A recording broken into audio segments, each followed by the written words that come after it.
পেছন পা ধর, পেছন পা উঠবে না, পেছন পা উঠবে না, এটা ভুল দিয়ে আছে, এই মার্কারটা ভুল।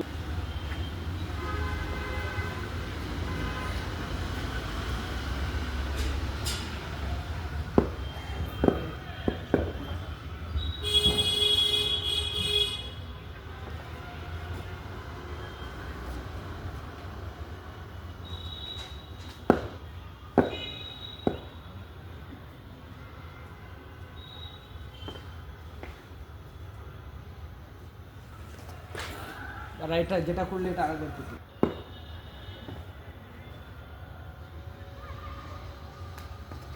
শোল্ডারটা দেখ, না এরকম এটা বড় তো, শোল্ডারটা এরকম ঘুরালে হবে, এখানে ঘুরালে হবে, তাহলে পা এখানে জোর করে নিতে। তখন আমি ওই শোল্ডারটাকে বলের লাইনে ড্রপ করি।